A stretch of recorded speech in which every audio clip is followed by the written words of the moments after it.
Heyo. Sorry about the delays here. I'm having RL issues. Unrelated to the job. Well, actually, I guess the job isn't helping, but whatever.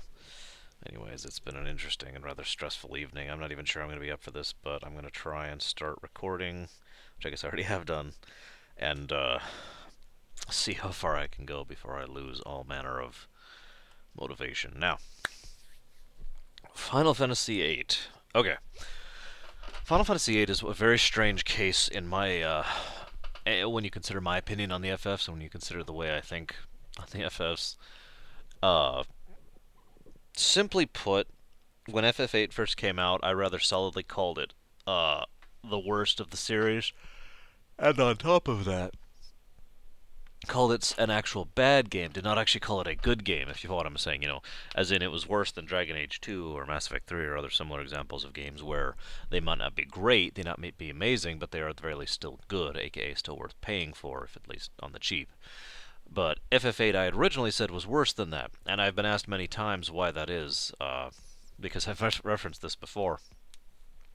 The reason that or rather, I've been asked why my opinion changed, because now I consider it significantly higher up on the list. In fact, let me just pull up that list here really quick. Okay, here we go. That would put 8 at the number 7 slot, which is a heck of a lot higher than the number 13 slot, or I guess the number 12 slot is what it would have been back in the day. The reasons why are actually rather complicated, and I'll be discussing them all, both good and bad, in detail over the course of this review. But the summary can be stated like this. The reason I enjoyed the game more on subsequent playthroughs and learned to appreciate it more is because the story was extremely well constructed and had it was incredibly well designed from a development perspective, I guess is the word I'm looking for. From almost a mathematical perspective is really where I'm going with this. From an engineering perspective, the way it was constructed, the way it flowed together, it was not a living, breathing work of art like several of the previous Final Fantasies had been and other games had been, but it was nevertheless an extremely competently done game and a very well executed game.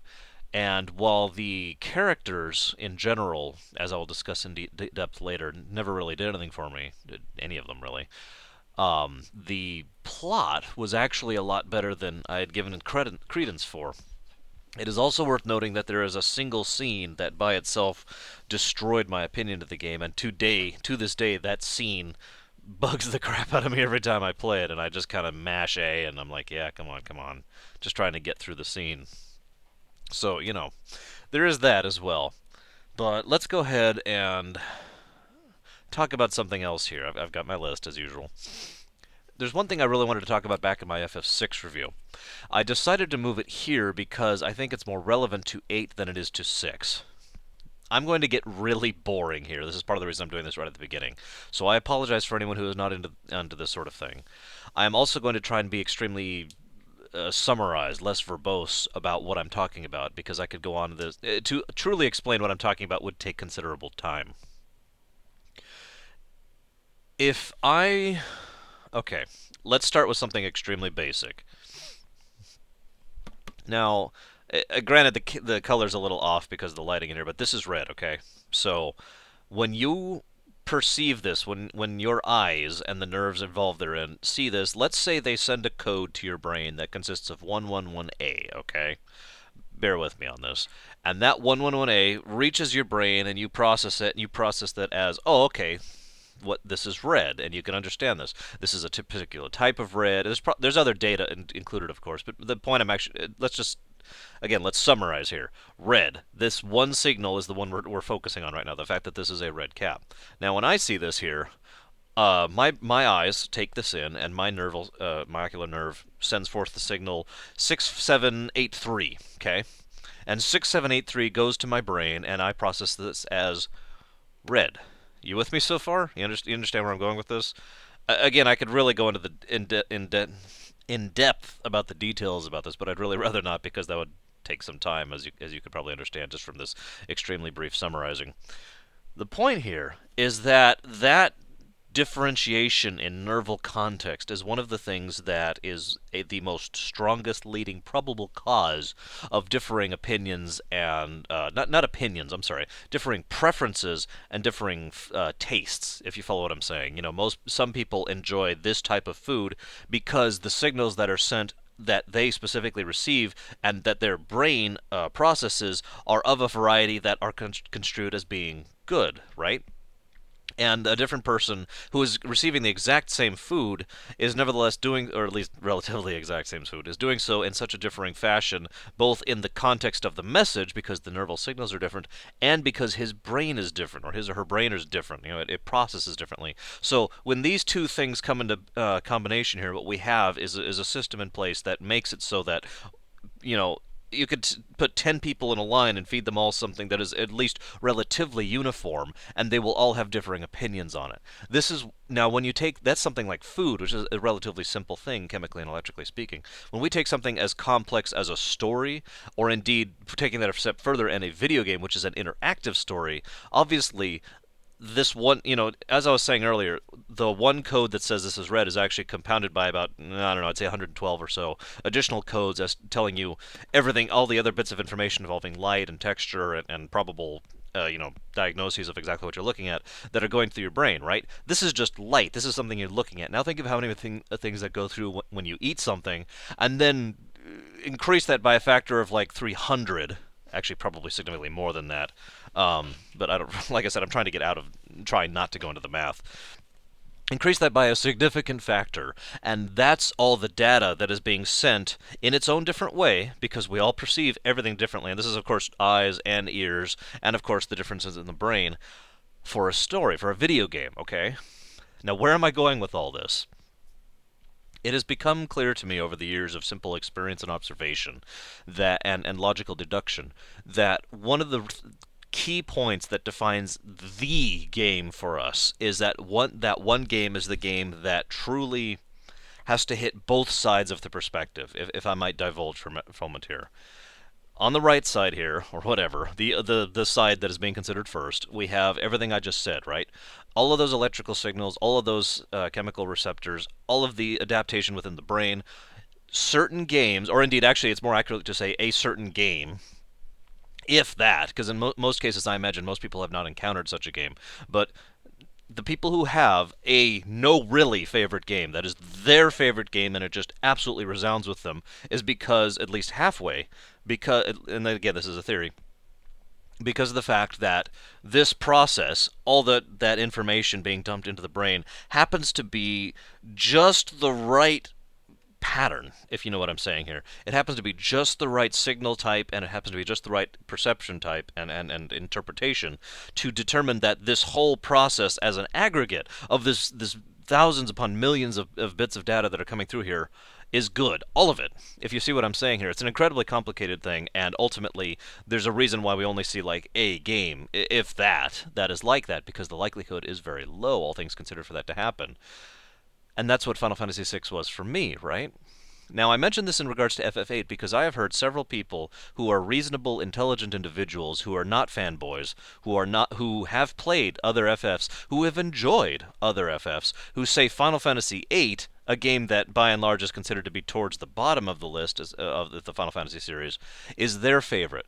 Now, as I've said, I am much more of a defender of FF8 than I used to be, and I mean no disrespect when I say the complaints that I will be saying during this review, but I find it interesting that for certain people, this is their favorite game, not just of the FF series, but in general, and I can understand that from a certain perspective. And by the way, in case you're wondering, yes, I am ejecting the other half of the concept, and that's because the other half of the concept is a lot less scientific and a lot harder to define.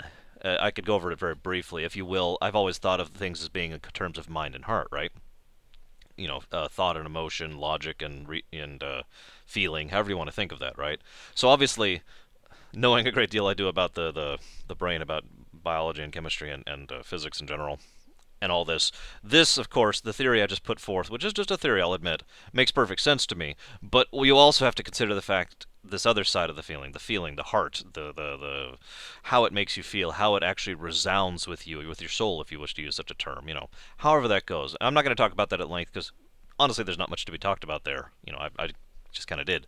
But it is fascinating to me to see games because I've seen people. FF8 isn't just the only example, of course. I've seen people who have played many different games and have said that game A or game B is their absolute favorite. And I look at that game and I'm like, why? And, because it doesn't fit with me. It's not a bad game, but I have seen that thing time and time again in the video gaming circles throughout my life, and it has only become more apparent over time that it's just kind of a factor of us being the incredibly complicated things that we are, and certain things just fit with certain people. It's almost pure random luck, to be completely honest with you, and it's fascinating to me. And so I guess the point I'm getting to with all of this is that one of the reasons I try to encourage people to try some of these different games is because the more you branch out like that, the more you have a chance of reaching those games that do fit with you, both emotionally, of course, and electrically, logically speaking. The more chance you have of finding that one game that really does snap with you, that really does fit you, the person, and your preferences and your ideals, and whatever it is you actually find enjoyable, and you could have that one game. Because what I'm describing here, ultimately, when we get down to it, is not a matter of favorites. We're going past favorites. There's a reason Final Fantasy VI is a game that is so far up on the scale in my opinion, that no other game has actually come close ever. I guess that's a lie. Chrono Trigger has come close. I admit that freely, but those two are up there by themselves. Even the next nearest of my favorite games of all time, games of true beauty and works of art, don't even approach them. Aren't even on the same scale as them because of how much those games fit with me, if you understand what I'm saying. And those two are the only ones I've ever found in my whole life. And I've played many video games, as is probably rather obvious. So this is one of the reasons I want to encourage people to branch out and try new things. And obviously, I know real life gets in the way of that because that's what real life does.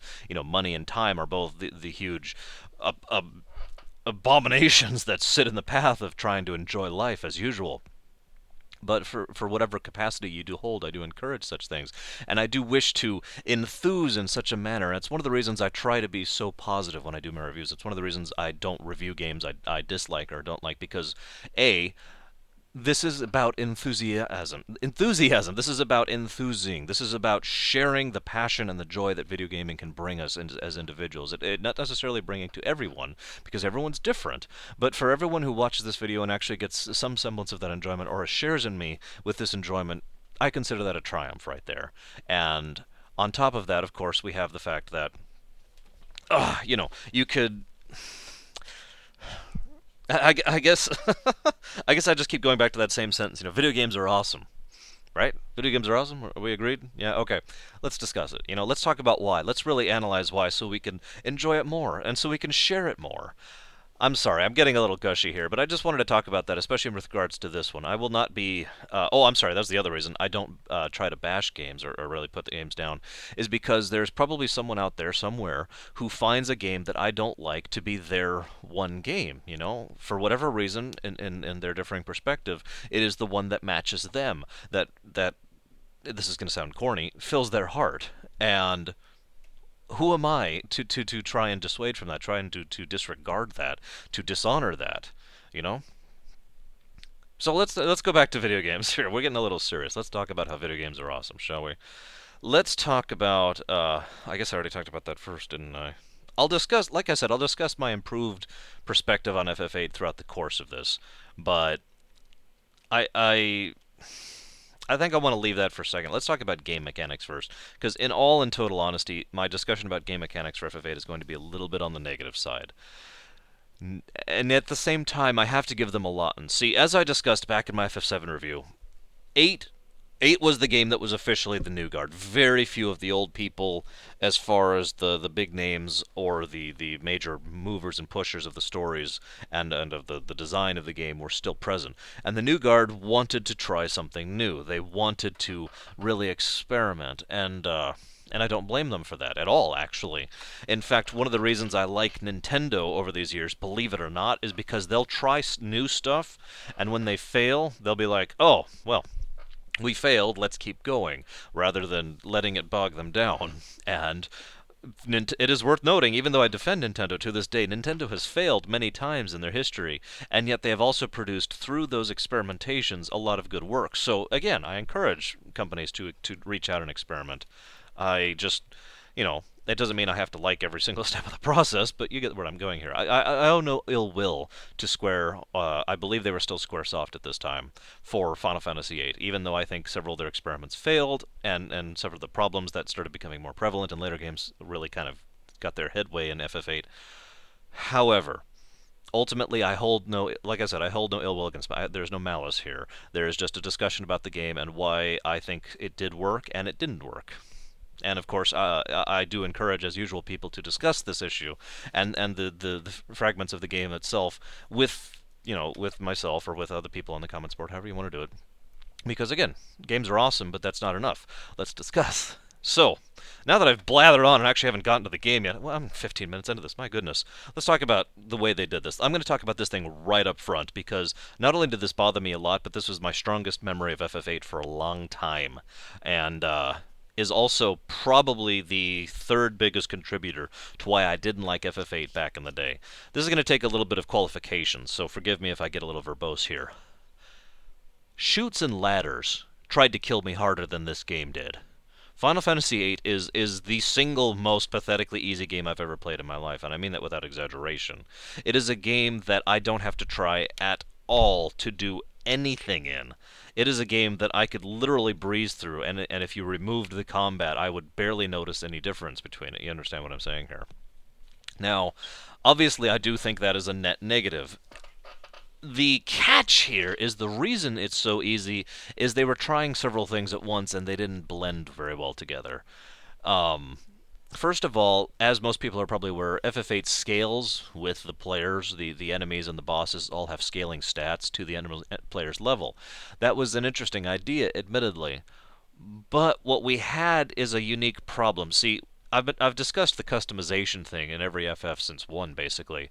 But something I only discussed way back in FF2 and I think 3 was scaling. Or actually, it was FF4, wasn't it? I apologize. FF4 was scaling of difficulty, right?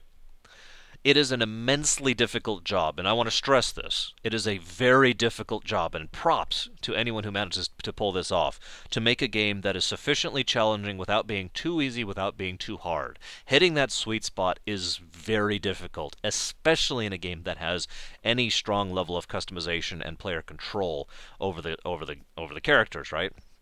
So in FF8, we had near absolute level of customization. Again, we had a similar situation to we had back in FF2 or future games actually. I guess FF10 and FF12 would be other ones I would use as an example here. The difference between the characters was they had different limit breaks. That's it. As far as stats go, yes, there were some differing initial stats, and yes, there was different affinity with the GFs initially, but all of that was except for this. Well, all of that was moddable or editable or changeable or whatever between the draw system, which I'll discuss in detail later, and the GFs and the junctioning, which I'll get into later as well. What you had is a system where every character, as far as stats goes, was fully 100% interchangeable with the others, with the exception of the limits. And one of the other things they do, which I'll go into discuss right now because I can discuss this in brief, is the fact that they took away inventory, basically. And when I say that, I should take that back. They took away equipment. Inventory still existed. There were still items that were useful. The system they started back in FF7. Fully with it on that, by the way. But in 8, what they took away was the ability to equip anything. You had no armor. You had no relic slot. You had no accessory slot. You had no materia. What you had, and you had no magicite if you want to go that far. What you had was your weapon and the availability to basically upgrade it. Now, I want to take an aside and say I liked that. I actually did like that. Number one, I've always been a fan of systems that use artifact weapons properly, and for those or legacy weapons, I'm sorry. And for those of you who don't know what that means, it's the concept that I get this sword, that's a phone, at level 1 or whatever, right? But this is my sword, okay? Now, in most RPGs, and with good reason, at level like 5, I'd replace it with this sword, which despite being a pencil is somehow better. And then I get this sword, which is definitely better. You get where I'm going with this, right? But in a legacy system, what you do is you have this sword, and then you improve it over time. And while I don't like that system 100% of the time, but when it's implemented properly, what you have is a degree of relevance, I guess is the word I'm looking for. That's not the actual word I'm looking for here. Caring, I guess. You have a degree of personal relevance to this item, to this weapon, and it is because it is your sword. It is the sword that you're using, and you've been using this whole time. And you upgrade it, and you modify it, and you improve upon it, so that you can continue using your sword this whole time. If you follow what I'm saying here, or your gun, or your nunchucks, or whatever, or nunchaku. I don't actually remember how to pronounce that, to be honest with you. But that system can work if done well. And to be completely honest, I did actually like how FF8 did that. I did think the customizable weapons and the upgrade system and getting the weapon magazines in order to learn the various materials and going out and hunting various monsters in order to get that and the pseudo crafting system of it, I liked that. I actually did. It was never actually so frustrating that I wanted to stab myself in the knee, but it was nevertheless something you had to work for, and something you could work for much earlier than you should if you really wanted to. But at the same time, it was also kind of unnecessary, which is both a good and a bad thing. So definite props to that. I really enjoyed the way they did the weapon customization. But removing all of their equipment entirely meant, and removing all availability for anyone to have any individual abilities, innate abilities, like they did in 4 or 6, to use good examples, meant that everyone was literally interchangeable. Now, why is this related to the difficulty? The biggest problem here is that when you have 3 completely blank slots that are going to be your characters, and you have to decide, you have to balance every encounter in the game along various charting points, which include the level of the characters, because the levels scale, which not only okay, every individual GF that could be used in this fight, all of the possible combinations of GFs that can be used in this fight, any possible inventory bonuses that could be used, any magic that they may or may not have drawn in the process. I think this is about it. And I guess we could all ahead and add any specific way they might have junctioned themselves. This is a lot to balance. And so what they did was they went a route that I don't actually blame them for, not necessarily, but ultimately a route that I think was to the detriment of the game. They decided to simply make everything easier. And while FF8 is actually relatively fun to level in and use its system, I'll get into that in a bit, as I mentioned, ultimately it felt so superfluous.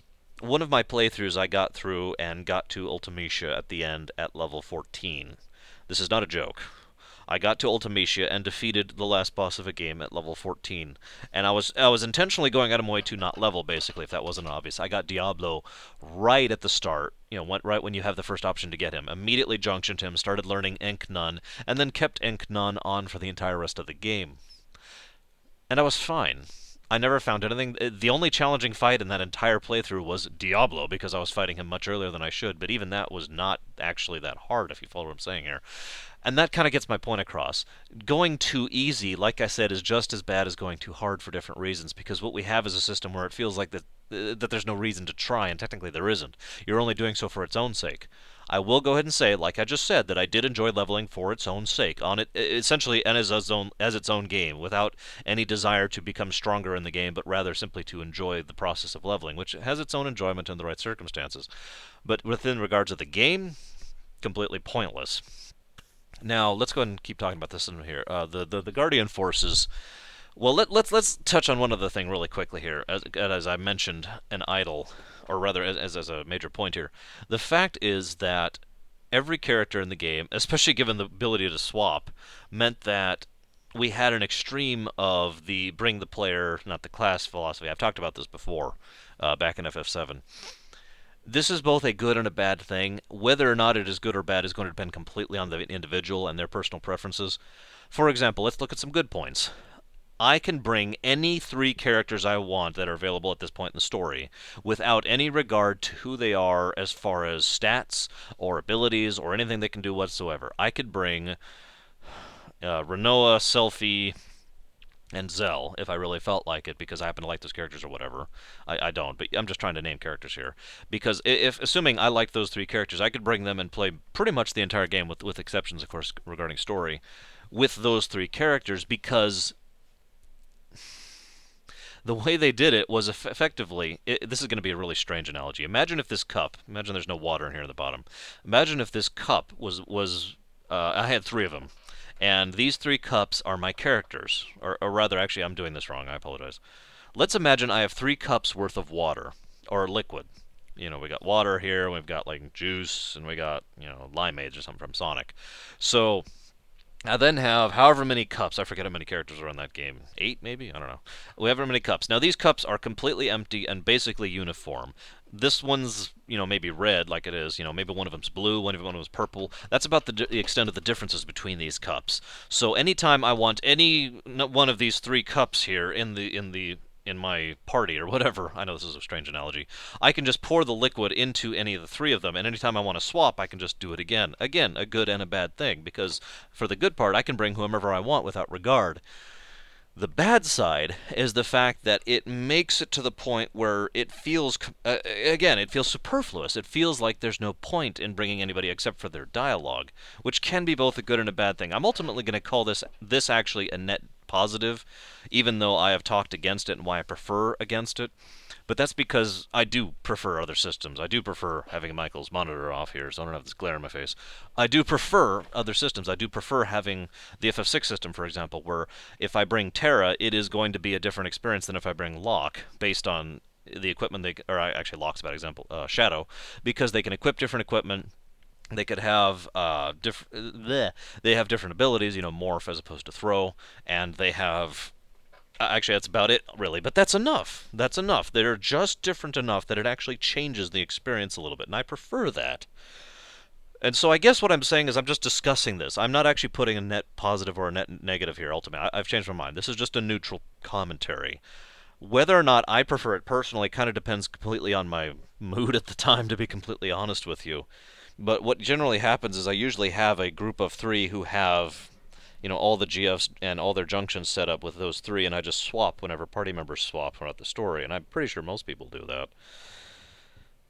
GFs, like I said, let's go ahead and get into the Guardian Forces here.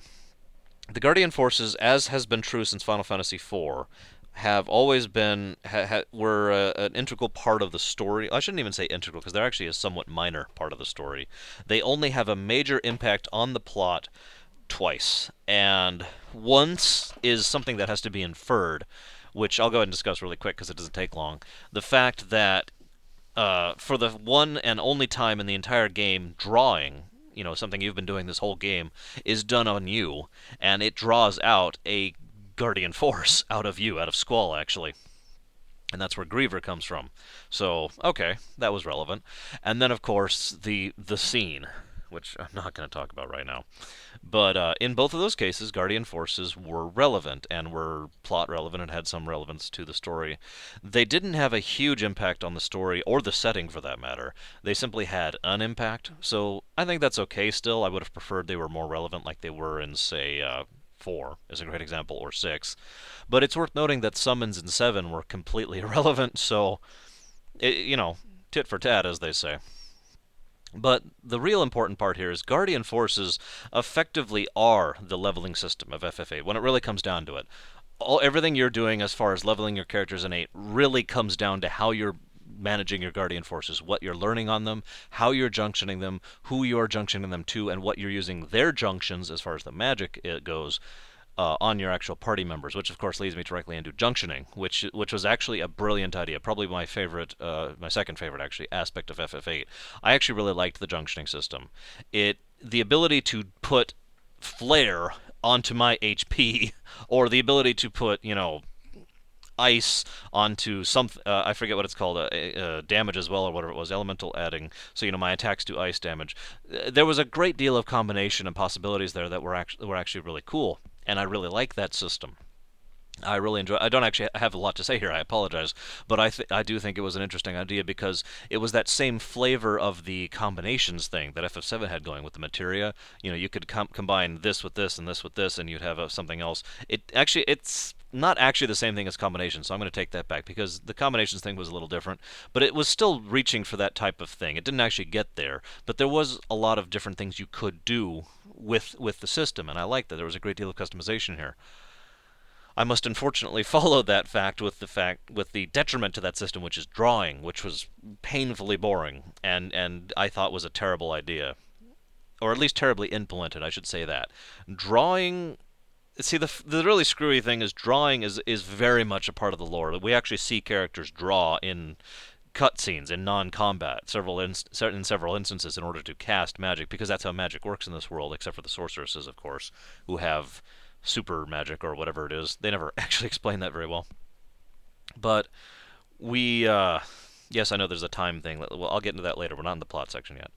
But the drawing system had a lot of potential as an interesting way of encouraging you to explore, basically. Yes, you're usually drawing from enemies, but what that engenders is the thought that rather than simply going through this zone and getting to the next one, I'm going to hang out here for a bit to see if there's any rare enemies or any uncommon enemies that I can see if I can draw from them and see if there's any cool spells they have on them, right? Okay, cool, that's awesome. And of course, being able to draw to cast in a lore setting actually makes a strange degree of sense in ways I'm not even going to bother going into. It has to do with the viability of enforcing change upon the world through the inevitability of reacting through the life energy drained from someone else, blah, blah, blah. Let's just not get into that. So I liked the idea of drawing. I think it was executed extremely poorly, and here's why. I'm fighting blah. I don't remember what. Pick your enemy here. Okay. Draw! You got 3 Fire 3! Or Faraga. I don't think they were doing that yet. No, they were doing that in 9 is the first time they did that here in the States. But anyways, you got 3 Faraga! Hang on, gotta wait for my turn. Okay, draw! 2 Faraga! Okay, draw! 5 Faraga! Ooh, I got a good one that time. You get where I'm going with this? Now, I admit, off the top of my head right now, I don't have a much better way of implementing that, because if you always drew 100, it would be more or less equally pointless. I think that still would have been a better system, because at that point you're still expending usages, you're still expending draw usages in order to cast. What you could have done with a system where every draw is 100 is limited the magic you can draw to be much rarer. For example, to draw Meltdown is a great example. Would only be happen from certain sources, or Flare or Fire, Holy or Kiraga or whatever. Would only happen from certain sources, from certain enemies, and so once you have that, you have to make the decision: do I go ahead and cast this spell and push myself down to 99 and lose efficiency on the junction, or do I go ahead and keep the 100 junction for all the stat bonuses, which I guess is bringing me to full circle here.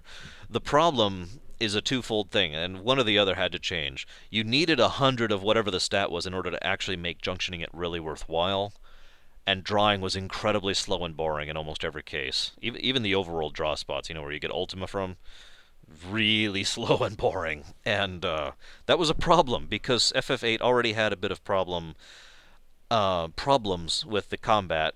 Well, as I already mentioned, the difficulty was so slow that the game was already kind of boring to play. Not boring to pay attention, not boring to watch, as I'll also discuss with the plot thing, which is going to be primarily a positive thing. That's not the problem. But when you're actually playing the game was already kind of dragging, and having to sit at a fight, every fight that has a new enemy and has a new spell, and just sit there drawing with all 3 characters, by the way. So I didn't even mention that all 3 characters have to draw a full stack of 100 in order to keep going. That should have been implemented better. I'm not yelling, I'm not complaining, I'm not saying anything, but it was a net negative in that respect, and it was the one downside of the junction system, in my opinion, which is a shame, because I really like the junction system, as I mentioned. Now, let's talk about the next thing. Let's talk about the graphics. FF8 actually did have really nice graphics. It was the first time they tried the non-super deformed characters, and that was, in my opinion, actually a good move. As strange as that sounds from someone who loves the old FFs as much as I do, because the reason the old FFs had the super deformed system is because they lacked the capacity, the graphics, the technology in order to have actual, realistic looking people and doing the animations and having them be expressive, right? Why, in all honesty, why shouldn't they make that move? Now, there was a problem with this. I'll get into that in just a second. But overall, the scenery, the terrain was absolutely gorgeous. They'd taken all the lessons they'd learned from making those beautiful 3D renders in the back of FF7 shots and turned that up to 11. FF8 looks absolutely gorgeous. A little bit too stylized and shiny for for my personal taste, but still very nice to look at nonetheless. And there was actually a decent amount of detail on the individuals. We did lose one unfortunate thing, and that's the fact that we basically lost the ability to have expressions. Now, FF7 had that problem too because of the super deformed face, and all they could do is blink, or in some cases you could see the cigar, you know. But it it's something that I feel was missing because in FF6 and 5 and 4, believe it or not, the super deformed sprites did actually have the ability to have expressions and to be emotive with their faces, and I feel that's something we needed more of in FF8. And to be honest with you, it would not be until FF10 that we really got there. But that being said, they did manage to convey at least some emotion in 8, and I'm with that. But I do have one serious complaint, one serious flaw with FF8's move to the 3D, and that is the animations. You can tell they were really trying, and definite props for trying. But with the switch to the realistic system, I don't even actually have words for it. I don't know how to explain it properly. The animation of the characters, of the characters, that is the problem. Of every bipedal creature in the game, well, that's a lie because the little cat things, guys whose names I suddenly can't think of, were fine. But, every humanoid or whatever in the game had a real jerkiness to their movements and a real uncanny valley sense to it. There we go. That's what I'm going to call it. They had everything felt like it was robotic, and they would just switch like this. In fact, I'm recalling a scene where Squall was actually just kind of doing this, and it looked really awkward and really unnatural. And then it was really strange too because he then moved to an actual animation loop, which looked a lot better. And as soon as he was interrupted, he went back to the, eh, eh, you know, it's not a major complaint. It really isn't, and they would smooth that out by the next game, by FF9. But the animations, the move to realistic art, needed to be done with greater time involved, I think, and that's one of the problems about FF8 in general. Is they push the game out too quickly, in my opinion. In order to make that jump, A, to the Newt Guard, and B, to all the different things they were doing new. The annihilation of the the equipment system and the other things I'm going to talk about in a minute, and the graphics change. They really should have taken their time and worked with it more, in my opinion. Just my opinion, of course. I do think, nevertheless, that praise is deserved for the amount of work they did manage with what they had. So definite props there. I already talked about the lack of equipment. So where are we at next? Ah, yes, two more things. Two more things. The money weirdness, as I like to call it. In FF8, they decided they were pushing for slightly more realistic fantasy, or really science fiction fantasy is really where it comes from. For the entirety of the feel of the game, they wanted to do a sci-fi fantasy. They really did, and they wanted to push that. If for people who remember, Parasite Eve was already actually in development or out. I don't remember which at the point at which they were making FF8, and there was a definite trend in SquareSoft to kind of push that kind of thing because that was also becoming a lot more popular in fiction, or I'm sorry, in entertainment media in general, not just in video games. So they really wanted to go for that, and I'm with that. The way they did money was very unusual, especially given how generally unnecessary money is in the game, and that's another artifact of the difficulty or lack thereof of FF8. To be honest with you, money basically felt pointless. And to be honest with you, I recall distinctly working really hard to get the highest possible rank as soon as from the test and doing everything right and all that fun stuff, and got this nice high rank, and then I got the Gill, and I bought a few items at the very first town, and then I never really looked at my money total ever again because I never had to. You know what I mean? It felt like a vestigial feature. It felt like superfluous. However, I'm not going to say that as a negative. That's a sympathy of the difficulty curve. The truth of the matter is, I actually kind of liked the way they distributed money. Rather, the FF12 system and the FF8 system of distributing money, I like both because they both made sense in their own way. And they both, in my opinion, at least could have or did actually add to the setting, add to the lore, add to the game as a overall. And in FF8 you get paid regularly because you are a mercenary, because you are someone who is a paid thug, basically, to put it bluntly. And obviously that changes over time. But it's worth noting that there's still a fairly large amount of money flowing through Balam Garden even by the end of the game, and that money it would very logically being funneled to and through you and your party so that you could continue to afford to, do your job and continue to try and save the world. So I liked that. I wish it had been more useful in terms of game mechanics, but as a plot device, I actually really liked the distribution of money system. So let's go ahead and take a break here before we hit the plot sequence, because there's one thing I need to talk about first, and it's the damn basketball scene. Ah, this is one of the worst scenes in good games. I have to say it like that because obviously there are bad games that have had much worse scenes in them, cutscenes and stuff like that. But as far as good games go that have bad cutscenes in them, this is by far the king. I'm sure most of you already know exactly what I'm talking about, and I like to summarize it by saying oh hey, we're all secretly, we're all secretly friends when we were orphans at the same orphanage, and also the woman we've been tracking, who is also from that orphanage, happened to be married to the guy who set up the organization that we've been working for this whole time, and our opponent who has been bewitched by the said woman is also from that orphanage, and I'm sorry if that was loud, but that scene is so mind-bogglingly bad in every way. It actually I don't understand it, if you understand what I mean. Usually, when you have something that poorly designed from a literary perspective, from a writing perspective, you see more poor design. But as I said before, FF8's plot and story, I'll get into this more in detail in a bit, are very good overall, all things considered. Very well constructed, and like I said, I'll get into that in a bit. But this one scene is just mind-bogglingly bad. It was poorly written. It was very poorly handled and executed. It felt very much like someone just kind of dumped it in the middle, if you understand what I'm saying. Every other aspect of the game, I guess I'll just kind of segue here. Every other aspect of the game felt very well constructed and very self-cohesive, and I want to talk about that more in length because it's very important to me. But this one sequence just sticks out like a sore hand, in this case, sore thumb, sore hand or whatever. It just is this thing that's just there, scouring the land with its glare of doom. It just felt so wrong, and it was so poorly. It added nothing. It made me actually dislike the game initially. As I mentioned, this one scene turned my opinion of this game down a lot. Nowadays, I just kind of skip it and try to enjoy the rest of the game.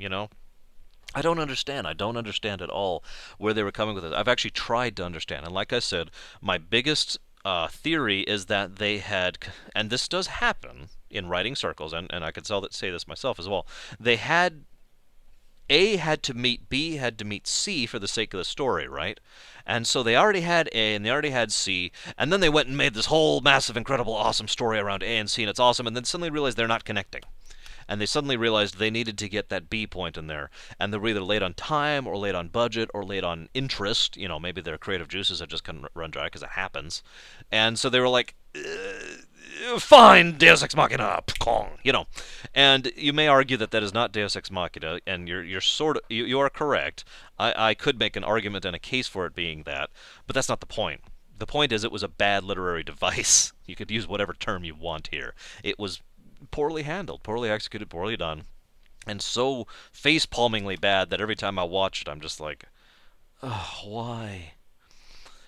Okay, I'm done. I'm done. Just like I said, I really had to get that off my chest because the orphanage scene, as I usually refer to it as in my brain, the basketball scene, the orphanage scene, whatever you want to call it, is like. Well, I guess several of my viewers can relate to this. It's like the Mass Effect 3 ending. It's like going through this awesomeness, yeah, and all of a sudden because cranberries, and that's all you get. Oh my goodness. Anyways, let's move on. Let's talk about the story. Let us talk about the game because FF8. This is something I know I wanted to talk about the story, but I want to do this in order. FF8 was the first of the Final Fantasy series. 8. I just love the thought about that. We're up to 13 for anyone who's keeping track. 8 of 13 was the first one to get proper translation. The very first time they actually got a good translating team going and managed to get off what they should have been doing the entire time. No, not that I'm complaining. I just want to stress that. But Ted Woolsey, like I said, did kind of an intent translation, which sort of got there, and the literal translation of FF7 really had some problems. FF8 was the first time we actually could get things like nuances and subtleties, because the Final Fantasy series has nuances and subtleties. It's not until we've seen the remakes that we were actually able to get a lot of the actual intricacies of line and dialogue and the way people talk and word choice and selection and pacing and tone and dialogue. All those things, all the complications that go into written dialogue.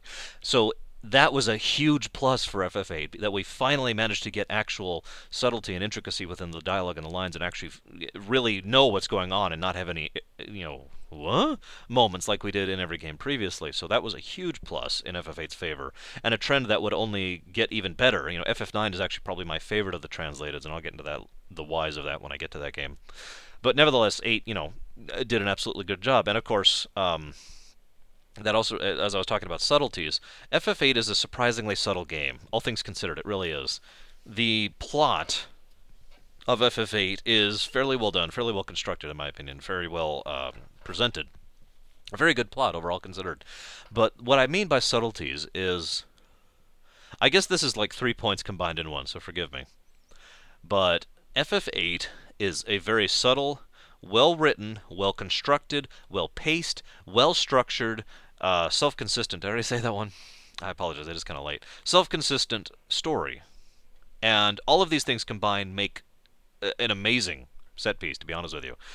There are so many instances of quiet foreshadowing, and there are some obvious ones as well, of course, but so many of the scenes and so many of the sequences that you see only makes sense the second time around, or give you that oh moment when you finally figure out what was going on, right? And that's another actually really good point in FF8's favor. Having those things there for the first playthrough makes you think, oh, there's something more going on here, and gets your interest, right? It makes you want to learn more, to want to find out what's going on, especially if you're paying attention. FF8 very much encouraged the player to pay attention, and I love a game that does that. Granted, the previous FFs did, but in all honesty, they did so in ways that were never quite like this. I don't know actually how to explain it. FF8, you could tell they were very deliberately trying to build the mystery of the game, which is something the FFs generally don't do, at least not over the course of the entire game as an aggregate, if you understand what I'm saying. Usually there's a mystery about these few things here, and you have to unveil it as the game. No, FF8 was a mystery in its entirety, and I actually liked the way they presented it. I thought it was very well done. The next thing I was going to talk about was the self-consistency. This is the big important one here. With the exception of the plop of the orphanage scene, every other sequence, part, point of FF8 is actually extremely self-consistent, and definite kudos, because that is a hard thing to do. And what we have in FF8 is a very ironic example of a self-fulfilling paradox, or a self-consistent paradox, I'm sorry. Actually, no, that's still the wrong term. Whatever. A paradox that is interrupted, I guess. I actually don't remember my words. I apologize. I really am kind of out of it. The point here is that, okay, let me put it to you this way. In virtually every setting that has any level of time travel or manipulation, they have to decide on rules. How does time travel work in your setting, okay? In virtually every case of a setting or a work of fiction that has time travel as a medium, they don't stick to their own rules. They go with whatever rules the plot needs to work. Star Trek, for example, not to rag on a series I love very much, is extremely bad about being self-consistent with their time rules, right?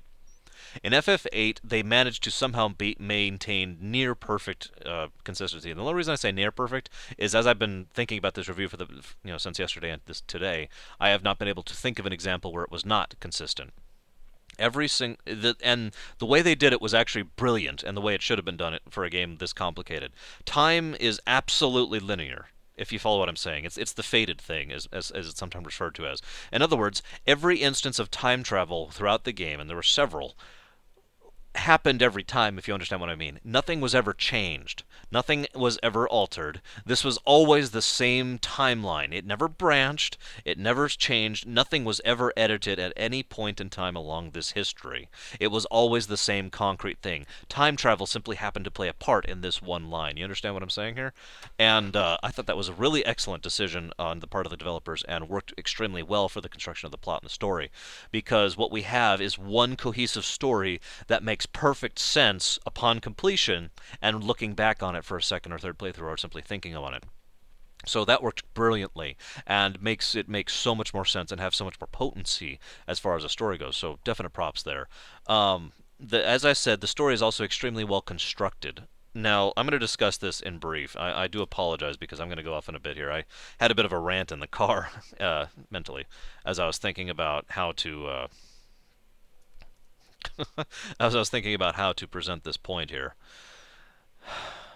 when you're dealing with a written work of any type, a video game, a TV show, a movie, anything that involves a script of any type, you have to follow certain types of patterns in order to make that have proper pacing and structure. This is simply the way entertainment media works.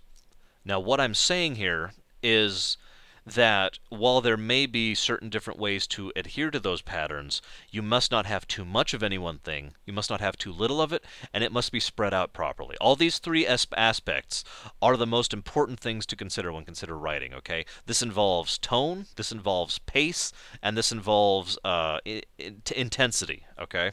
All three of these things across all three of these fields need to be balanced by the end of the day. Think of it mathematically. This is an equation and it has to equal zero when you get to the end of it. Everything has to be balanced out to zero by the end of the story.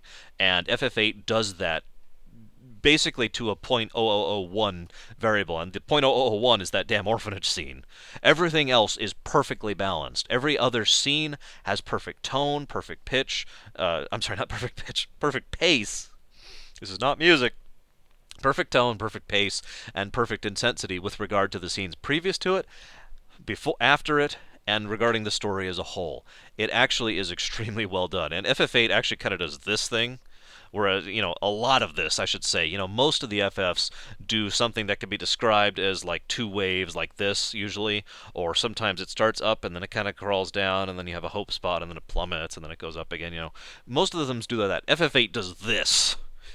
But it somehow, by sheer force of effort on the part of the developers, or luck, or whatever, talent, skill, luck, effort, time, manages to actually balance itself out, and every piece balances out every other piece, and it actually works really well.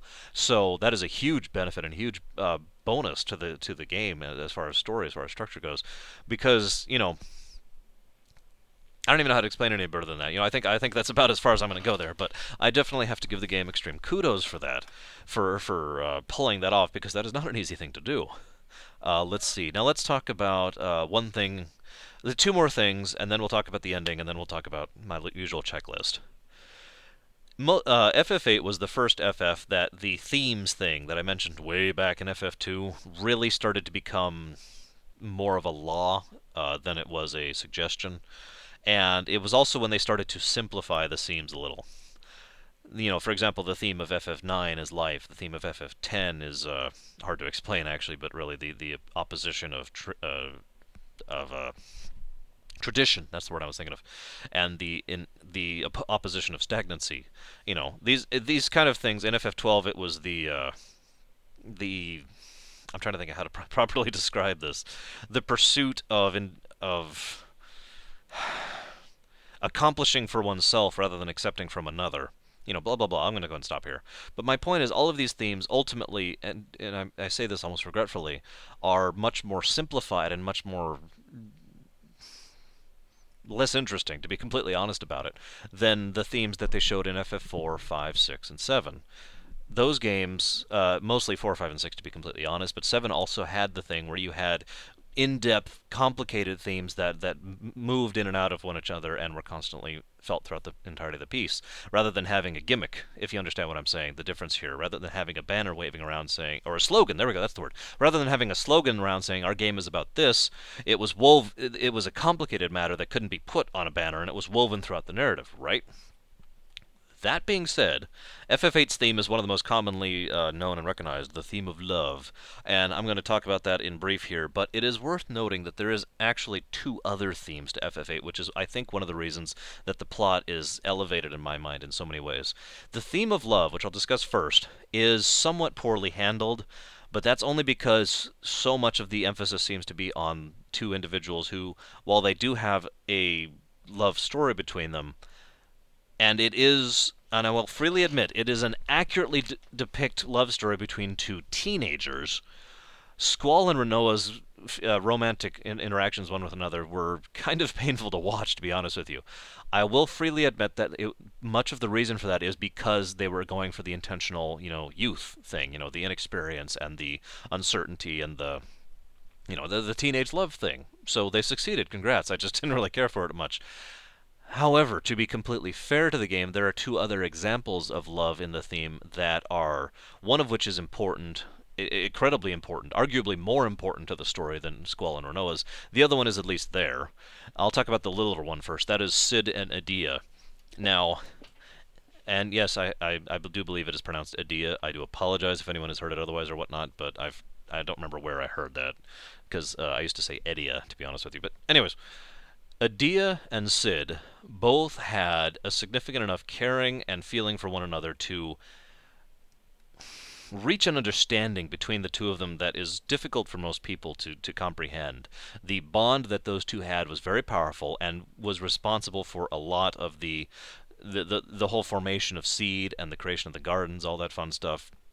Was her dream that he made real. Now that may sound a little bit cliche, and it's only kind of mentioned in the backstory. I'll get to that point in a little bit, but we get the very strong impression that Sid basically broke his back, not literally. You know, killed himself, blood, sweat, tears, and very hard work in order to make her dream come true because he loved her, because that was the kind of bond they had, and I actually thought that was really cool. And Adia in return did this, nevertheless, knowing the fact that she would be the enemy that they would probably fight, knowing that things would come to pass. Because don't forget, this is a stable time loop. That's the term, stable time loop. Um, where it's the stable time loop. This is one plot line, right? So way back here, spoiler alert, she finds out and she gets her sorcerer's powers from Ultimecia and gets just a little bit of a hint about the future and what's going to happen, and so she knows with almost absolute certainty that she's going to be fought. Now she didn't know she would be salvaged from that, she would be saved from that and actually be able to live her life, and in fact nobody really could have predicted that. But knowing that fact, she still did it because of her love for her husband. Yes, of course she cared about the children. Yes, of course she cared about the world. But ultimately, she wanted her husband to live in a better world than one that would be dominated by an evil sorceress, just like in the olden times of Adel and her horribleness. So, awesome, Very cool.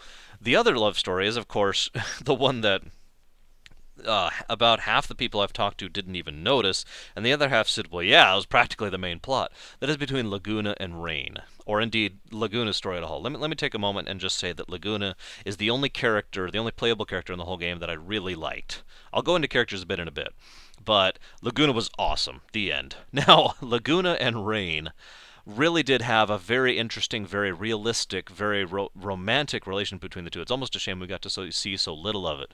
But what we saw there was a man who, nevertheless, was a very how do I put this? He was a man who had to grow up very quickly because he never did before. He was a very childish person when we first met him. Um, I dreamt I was a moron, as Squall would say. But Laguna had to grow up very quickly, very fast, and very hard, and managed to do so without losing any of the traits or his personality that made him him, which is actually really cool, I think. And his relationship with Rain is one of the more powerful points of the game, and one of the few things that actually makes me weep to this day, because as Rain dies during the course of the game while he's off fighting to save the world, and ends up taking over the Esther Nation. Not taking over, being handed the reins of, basically. And I thought that was extremely well done, and that the way they presented that in the background like that, as a backdrop to everything that's going on in the foreground, was very excellently done, I thought, and like I said, genuinely heartrending.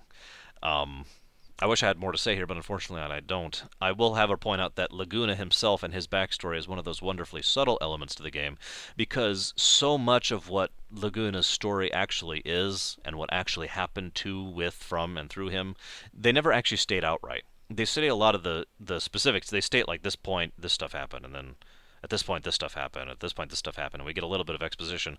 But there's a lot of periods where, they basically say, we'll talk about it later. Laguna, in fact, says to Squall directly, we have a lot to talk about later, but right now we got stuff to do. And I thought that was actually nice, because we have these empty spaces that was actually done really well to fill in Laguna's life, and we see just enough hints to get the point. Case in point, the most obvious example, is the fact that the game never says Laguna is Squall's father. Never says it once in the whole game. However, we do have more than enough hints. Like I said, this is the most obvious one. We do have more than enough hints that he is. That is exactly how that happened, and what came to pass as a result of the action of the game. And that's why Squall ended up at the orphanage, because Laguna was an Esther, and so forth and so on, right? So really well done, I thought. Now let's continue talking about this theme of love here, because you can tell that someone at Squaresoft really wanted this theme, and everyone else was just kind of like, yeah, okay, we'll throw that in, but we've got some other themes we want to discuss instead. And so, while the theme was love, and it was a decently large portion of the game, and indeed, let's be honest, we saw a lot of Squall and Renoa, doing circles around each other. There's one other theme that was really important. There's two other themes actually, but let's go ahead and talk about the first one: time. Now, this can be viewed in several different angles. Of course, time itself has some very obvious and very blatant effects on the game. But what I'm actually referring to is the concept that time is a limited thing.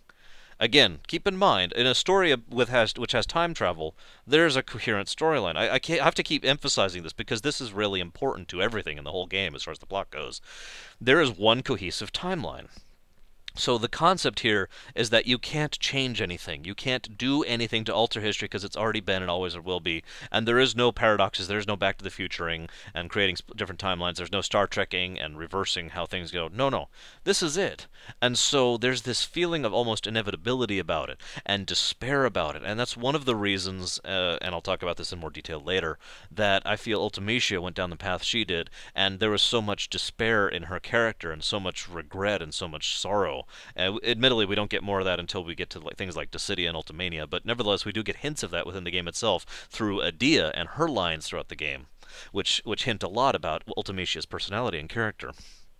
So she was someone who had basically abandoned herself to the concept that time was Kronos, time, the devourer of all things. And she, in her desperation and fear, wanted to do something about that, wanted to save herself in her own horribleness and her own evil ways from that fate. Now, on top of that, there is another way to look at that as well, and that is the perspective I think is most powerfully embodied by Sid, actually, of all people. The thought that time is limited, of course, and so therefore we should look at it as precious, and that we should, rather than use it as a reminder of the fact that our time is limited and that we will be gone someday, to look at each moment and find the joy in it and to make life worth living. And that is a perspective that is embodied by several individuals throughout the game. So we have these two perspectives on the inevitability of time, basically, and we see that sort of dichotomy, I guess is the word I want to use here, um, between despair and hope, really, and joy and sorrow, and in several cases having that embodied within a single individual. Such as Cypher comes to mind, actually. So I really like the fact that they used that throughout the game, throughout the narrative, to really emphasize it. We see a lot of that. In very small ways, we see that early on, too. We see that in before we actually get to the point where time starts being manipulated or we have any idea what's going on, we do see little snippets of, time is precious, time is limited, things like that. And I really like the way that pulled out. The other theme, and this is a very interesting one, I think, is the other theme is romanticism. And I say it that way specifically because this is not romance. This is romanticizing. I mentioned way back in one of my Q&As the concept of the tier system for speculative thoughtful engagement and discussion of which tier, if you had to pick a world to be or a setting to be plopped in it that is a tier 3, which would you pick, right? If you remember, one of those tiers was the romantic tier, which I believe was actually tier 4, 3 and 4.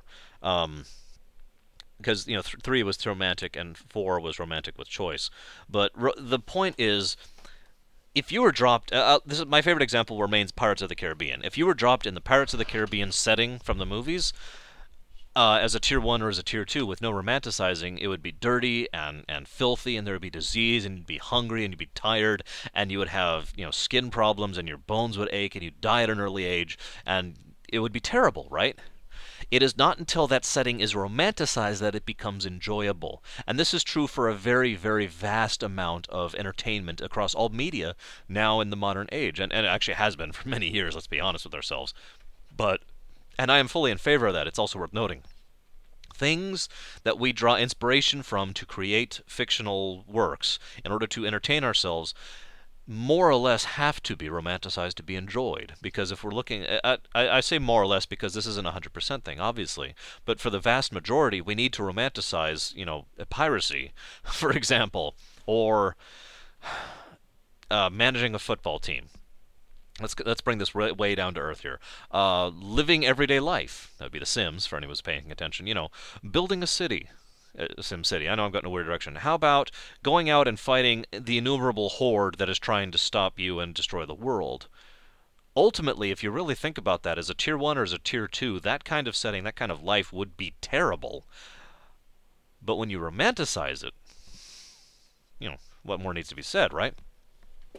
FF8 had a very strong theme of romanticizing both willful and delusional throughout the course of the game. We see several individuals who willfully romanticize their situations or their circumstances or other individuals such that they are more or less deluded, sometimes for good, sometimes for bad. The strongest example of this by far, and the most obvious example I could give, is Cypher himself, who, by his nature, is someone who is hugely delusional. He is far past the point of where he is just romanticizing something and being like, oh, this is great. He has actually stepped forward and started engaging in the horrible acts that would involve, and actually doing these terrible things, and romanticizing it in his head during and after the fact, to the point where even when his best friends are point blank telling him, this is wrong, you're wrong, we're leaving, please come back with us, we miss you, he tells them to go off.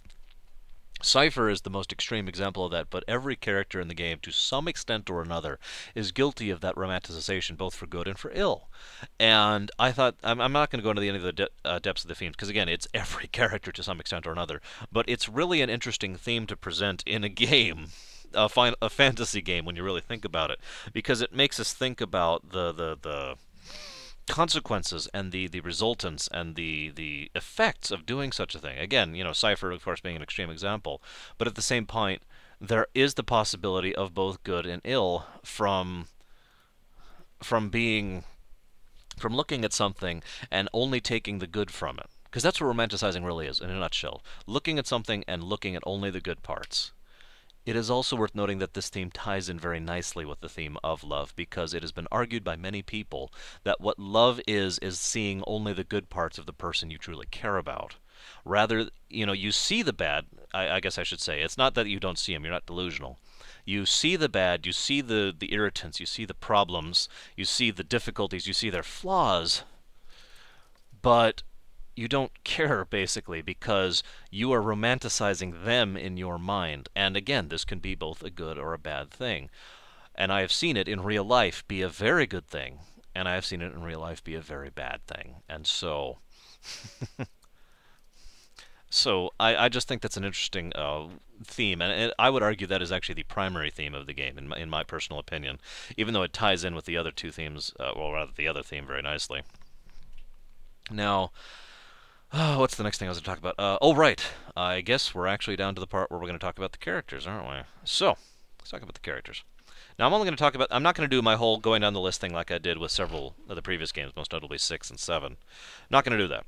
I'm going to say something that is one of the other biggest factors. In fact, the last remaining big factor of why I didn't like FF8 back in the day. The characters didn't do nothing for me. Yes, I know it's a double negative. The characters, even as far as FF7, every character in that game nevertheless engendered some level of emotion or caring within me. You know what I mean? I've talked about this before I started doing the FF series thing. It is a rare game where I care about the entire party, where I actually like the entire party. Mass Effect 2 is an excellent example of that, for example. Every single member of the party I liked and cared about and had a vested interest in, and ensuring that they had their happy endings, that we were helping them and fixing them and doing whatever we could for them, right? Dragon Age Origins, another good example. Most games do the other way. Final Fantasy IV, Final Fantasy V, Final Fantasy VI, and Final Fantasy VII all pull that off very well, but that was the end of that, I'm afraid, because in FF8 we suddenly have the exact dichotomized opposite of that.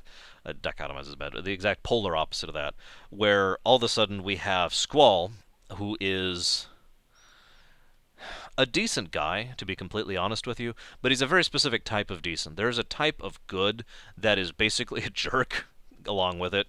In other words, someone who is not polite, someone who is not reserved, someone who is not kind, who nevertheless is a decent person.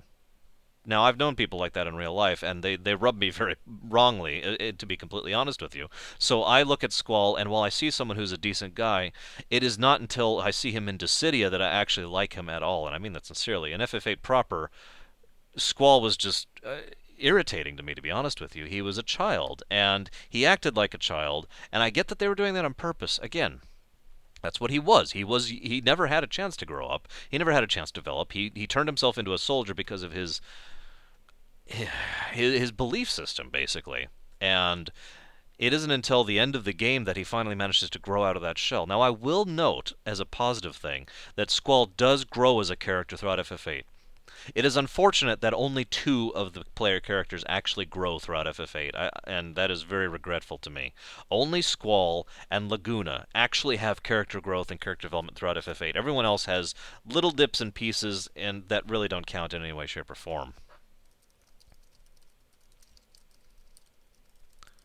Sorry, doing a little update here.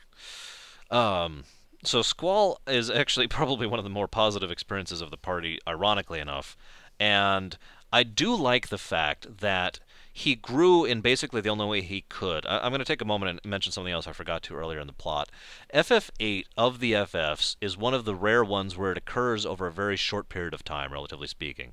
Every other Final Fantasy to this point has occurred over months or years. FF8 occurs, I don't actually remember the number off the top of my head. It was in an Ultimanium, but it's a very short period of time. We're talking like a couple of weeks at the most, probably 2 weeks ish. A very short period of time for an entire adventure game like that to go across. Think about that for a moment. Think about the fact that Squall managed to go through everything he did in a couple of weeks. Or let's go ahead and say 3 weeks to be on the outside, to be on the safe side. 3 weeks, Squall had to grow and learn and mature and deal with all this stuff just boom, boom, boom, boom, boom, just like that, right? And so we have in him a character that had all this change, this character growth, more or less forced upon him, but it never felt forced from a literary perspective. It felt like the world he was in was moving so fast that he had to move with it, and he did actually manage to adapt with it. Props to him.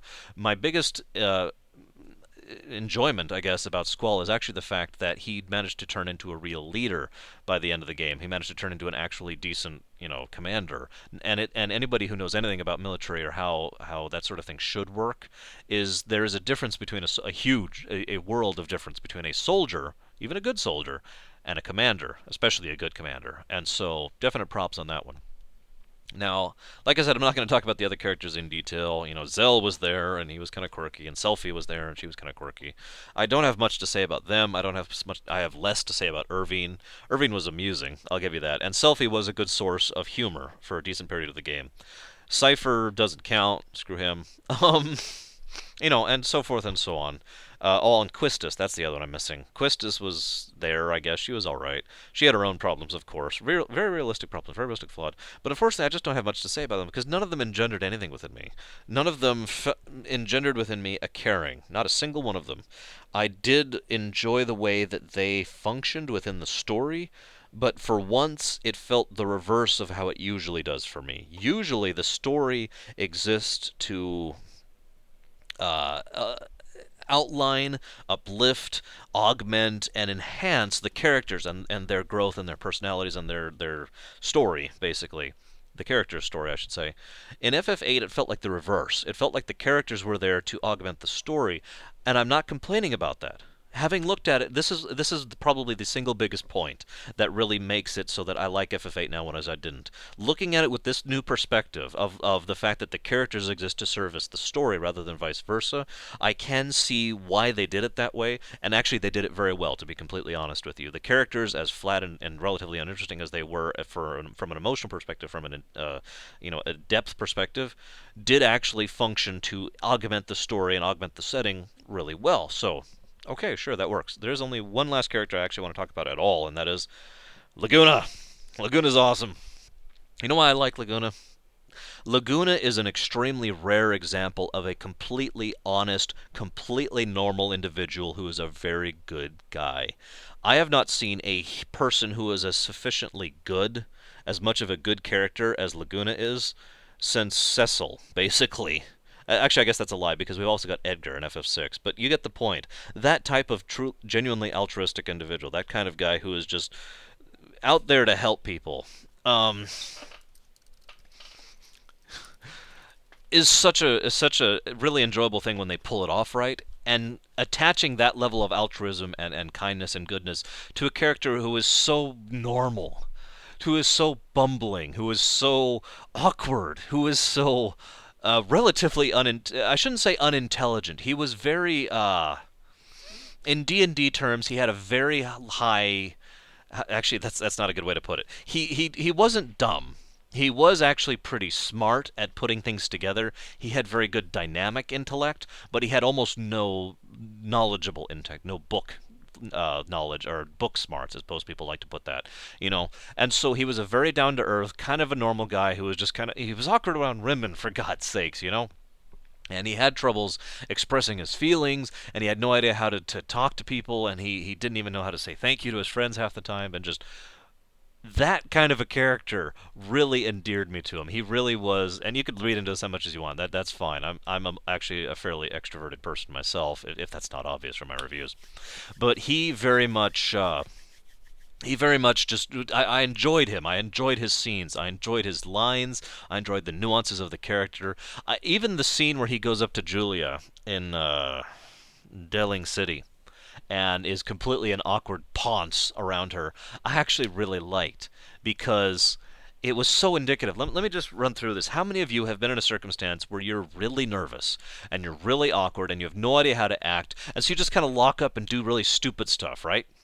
Now imagine the person you're doing that stupid stuff with is tolerant enough to reach out and present the olive branch, to actually continue to accept your presence and your company to the point where you actually start to open up, and then you start being yourself around them. And he actually, if you'll recall during that scene, when he goes up to the hotel room with her, he then ends up just talking and just expressing all this stuff he wants to do and all these wonderful things, and he just actually starts going on and he just ramble.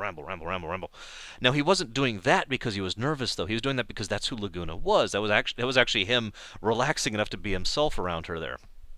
So even that awkward scene was awkward to only to a point, and was done so correctly, and it was awesome. I loved it. So moving on, I really liked Laguna. Now let's talk about the ending. FF8's ending is a really good ending in all things considered. I've mentioned before, FF4 is probably my favorite ending, with 5 probably being second. 8 is actually probably my third favorite ending. Now let's talk about why really quick. I mentioned back in FF7 that I thought it was a weakness that they relied on CGI 100% for the ending. Obviously someone was thinking the same thing I did, because FF8 did a perfect blend of CGI and in-game cutscenes in order to reveal the ending, and was much longer, and actually had the proper structure to it, rather than just being, here's what happens immediately after the boss, like FF7 was, or even the slightly more open-ended thing that FF6 did. FF8 had, here's what happens immediately after the boss, here's what happens after that, and there was this beautiful scene with Ultimecia giving all her power to Adia and starting the cycle, literally this thing going on here. Beautiful scene. And then Squall himself gets lost in the time compression. We switch to true CGI, and Renoa uses what is remaining of her sorcerer's powers to go and get him and bring him back to the time stream. And they could have cut the ending off there, but they didn't. They kept going with it. They had the montage with the Balam Garden going over everywhere, and you see Laguna and a couple of flashbacks with him, and you see to be honest with you, I don't remember all the specifics, but you see a lot of the game and a lot of the sequences and a lot of the characters and how they've grown. And then they even add onto that a bit of a coda with the little camcorder thing, which finally ends in Squall giving the first and only smile throughout the course of the entirety of the game that he gives. And for the first time, you see someone who has a genuinely open, I guess is the word I'm looking for, expression on his face. Because Squall, the entire game was very closed, very serious, very cold, very self-restrained, and for the first time in the game, he's actually allowing himself to be himself, basically. And I thought that was really cool. And so the whole ending was really nice. It had the proper structure, just like the rest of the story. It had the proper pacing, and the whole thing flowed very well. It's one of the again, FF8 is one of those games I actually do bother to go ahead and finish because I actually like the ending. I like rewatching it. Now, let's talk about the music. This is relevant because FF7, Nobuo Uematsu got to use the increased technology and the new instrument range, basically, and technology or musical range in order to properly do the music he wanted to. Worked out pretty well, I thought. FF8, because FF7 did so amazingly well, financially. FF8 was greenlit basically immediately, and as a result to that, they started working on it basically immediately. Now, this is going to be more relevant in a little bit here when I get to FF9. But what I'm saying here is that Nobuo Uematsu's dip in quality started to be noticeable in FF8. I do not blame him for that. I want to stress that. Anybody who has to sit down and crank out an entire game's worth of songs, 4 CDs worth of songs, and then immediately to crank out another 4 CDs worth of songs in another game, you're going to have some slips. And this, I think, was one of the greatest failings of the new guard, was pushing Nobuo Uematsu too hard. Yes, I mean that specifically. They were trying to crank out the games, and he could only put up with so much. There's a reason why when they replaced him with 3 guys and a girl, actually. There's a reason why there is now a team of people doing music for the FFs, whereas Nobuo Uematsu himself used to only do it once, by himself, was because they wanted to keep this pace, and they realized they needed more people to keep up that kind of pace. You just can't put that kind of pressure on someone. There's a reason he wanted to retire, or at least retire from being anything other than a musical consultant, which is what he did from thence on. But getting back to my point, FF8 did have some flaws in its music. I've said before that there have been songs of his that I don't enjoy listening to, from 1 to 7, that nevertheless work very well for the scene and augment the scene and the setting and the tone of whatever happens to be going on the screen at the time. FF8 is the first time that is not true. In FF8, there are a significant number of songs that just don't work, to be honest with you. And this problem will get worse in 9. I'll talk about that in a minute. And by a minute, I mean probably tomorrow, actually. But in FF8, you did start to notice the problem where you would have songs that just feel disconnected from the scene, or from the setting, or from the area you're at, or whatever. You did still have some genuinely really good music. And indeed, as usual, I'm listening to it right now. What am I listening to right now? It's the Maybe I'm a Lion, I believe. Yep. There were some really good sing. Of course, Liberi Fatali is one of the most commonly known, right next to One Winged Angel that he did. But there were actually some really good songs in FF8. It's just he started to get so stretched, and he started to feel that, and so unfortunately, FF8's music comes across as very schizophrenic, in my opinion. It comes across as very bipolar, actually, is what I want to call that, because you have certain songs that just yes, and you're yes, with the song and with the scene, and it augments it and it accents it perfectly, and then you have songs where it's actually just kind of like, huh? That's strange. And then you have songs which are actually jarring from the scene, so you actually start to tilt your head a bit like, what? Why is... I don't understand. You understand what I mean here? So it is great unfortunateness, but FF8 was the first game to have that problem, and obviously, only 2 games had that problem, but we'll get into that later. Oh, goodness. Now, FF8 had an awesome last dungeon. The Ultimatia's Castle was the classic fantasy last dungeon, and it's actually really funny when you think about it. Think about FF8 structurally and thematically, right? We have very modernized technology, computers, jetcraft and airplanes and airships and spaceships and space stations. We have all sorts of technology that's actually more advanced than we have here in real life, right? Or at least it was at the time. And all sorts of advancement in technology, and these things being everyday type things, everyone walking around in actual clothing rather than fantasy gear or robes or whatever, right? Because they were going for that real life feel. It is then therefore both an irony and a perfect punctuation to the actual structure of the plot and the pacing that Ultimatia's Castle is extremely gothic, extremely medieval, and has almost no technological advancements to it whatsoever. It did, obviously, in certain sections, but for the most part what we had was this big, scary, black brick castle, that just happened to be floating in the air. I thought that was awesome, and it was a beautiful last dungeon. It has a great song, has a great atmosphere, has a great feel to it, and for once actually managed to bring the gameplay perspective into the setting. You walk in, and the first thing that happens is, oh my, is the fact that you lose all your abilities that you've worked so hard over the course of the game to get, and then you go back and you start fighting individuals in order to get them back, and going through the bosses. So what you have is a situation where A, you have the choice, which I thought was cool. B, it actually affected the plot as well as the gameplay, or rather, I should say the gameplay as well as the plot. And C, it really gave you that feeling of this is the last dungeon. It was probably the only part of the entire game that had anything approaching a feel of severity with regards to the combat, with regards to the gameplay. So I thought that was extremely well done. The last bosses, by contrast, were absolutely pathetic. I'm sorry, they really were. It's really sad that you see Ultimacia and then you one-shot her.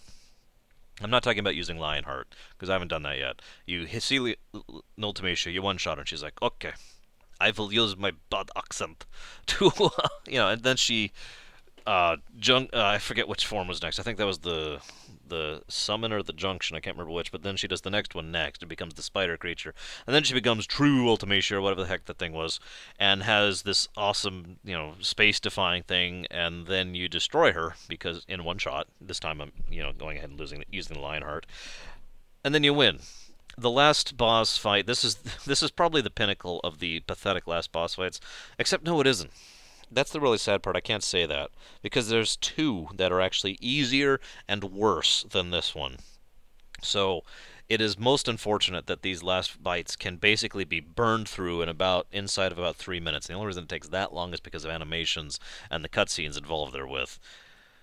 That being said, the effects and the graphics were actually really cool. I'll fully give them that, and they did manage to pull off a very interesting feel of the fact that time was collapsing around you while you were fighting her. I thought that was actually really nice. So, credit where credit is due.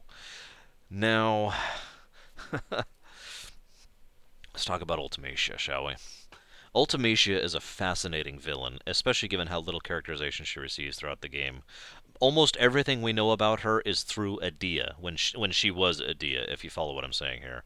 And what we see in her is a lot of speculation, a lot of hinting. Like I've mentioned before, FF8 did a lot of the details, details, details, let you fill in the blanks thing, right? What we know about Adia is she's from the future. She's actually born in the future. Hasn't even been born yet at the time of the game proper. And she is born in a future where she, as a sorceress, is hated and reviled for being a sorceress because everyone in the past knew that there was going to be this horribly evil sorceress in the future who was going to cause untold suffering. You see where I'm going with this? It is arguable that Ultimacia is one of the least insane. I'd say probably. Let me think about that. I'm sorry, evil, least evil of the various Final Fantasy villains. I would probably go ahead and say second least evil, possibly third. Let's go ahead and stick with third least evil for now, just off the top of my head. And we're not counting Golbez as a villain there. We're counting Zemas, just in case anyone's wondering. So what we have is a character who is, while not evil, is actually very much insane in a way that hasn't been done before. We've seen crazy, we've seen unhinged, but we've never seen actually insane, actually mentally destabilized and disconnected from reality. We have a woman who has so been accused and harangued and harassed that she, in outrage and violent refusal, takes up the mantle of her oppression and becomes the oppressor in fulfillment of said prophecy of the stable time loop, and therefore brings everything back into full circle like that. And it is very much also worth noting that Ultimacia also, as I said, is the furthest extreme of the understanding that time is a devouring thing, and was on top of being this horribly oppressed and tortured individual, theoretically at least, this is all conjecture, we do know at the very least that she was very much afraid of running out of time, of dying, of ceasing to be, to the point where she was willing to go to insane, extreme measures in order to prevent that. And I just find Ultimacia absolutely fascinating. The most of this information all comes from a single speech she gives when she's Adia, and she gives it to Deling City. And that speech has provided so much source for speculation for people who like to discuss the FF series and its plotlines, such as myself. And so, again, a lot of this is conjecture, but I think that was on purpose. I think the point is we were supposed to think about it because so much of F8's story and plot and setting we were supposed to think about. We were supposed to be paying attention. So we are encouraged to think about these things. We are encouraged to speculate. And these are, of course, just my speculations. I've heard other theories as well. But I do love the concept that, Ultimacia is just this absolutely insane villain who is driven to extremes by the reality of the situation and the life and the setting and the people within, and then dooms herself to such an extreme degree that she actually loses time in a way that is almost ironic because, in all her quest and all her desire to escape time and to gain that immortality by whatever means necessary, she then finds herself, back in the past, and passes herself on to the one that she would then possess in the future. Again, Ultimecia is the core of this loop that creates this stable timeline throughout this setting. And so, unfortunately, I don't have much else to add for that because almost everything about her is speculative to begin with. Um, maybe she could actually wear a dress next time. I don't know. But in all seriousness, though, I do like Ultimecia as a villain. I do think she was an interesting villain, and I think it was about time we got a female villain within a Final Fantasy. It was high time, in my opinion, that we got something like that. Little gender equality here, guys. I liked Zeal. Just to give you an example back in Chrono Trigger. But anyways, I'm basically done. I can't, of course, talk about a remake. There were talks about remakes for FF8. In fact, a friend of mine and I recently were discussing how far, if I was in charge and had infinite money of Square Enix right now and was going to greenlight the remake projects, 5, 6, and 7 are absolute yeses, duh, immediately, instantly. How much further do you go past that? We both agreed that 10 is the absolute line. 10 does not need to be remade, at least not for another decade or so. How much further do you go, though? I personally think 8 could use a good remake, help fix the system a little bit, go back and rebalance it and get rid of some of the problems with it. Maybe touch up the graphics just a little bit. Fix the animations would be the big part. And maybe add a couple little bonus dungeons, stuff like that. I think that would be a good thing. And of course, FF9, I do actually personally think FF9 would benefit from a remake, if nothing else, just because it could benefit from a more modern system, because as I mentioned before, the PlayStation 1 was kind of being destroyed by FF9 and its processing. But anyways, moving on. Nothing else to add for remakes. I do like FF8 a lot, like I said. The, let's see, seventh favorite of the FFs. Definitely a decent game. I do recommend it. You don't absolutely have to go out and play it, but worth picking up, I think. Now I'm going to go ahead and take a break here and see if I can't start on FF9, which might actually be a longer review. So, peace.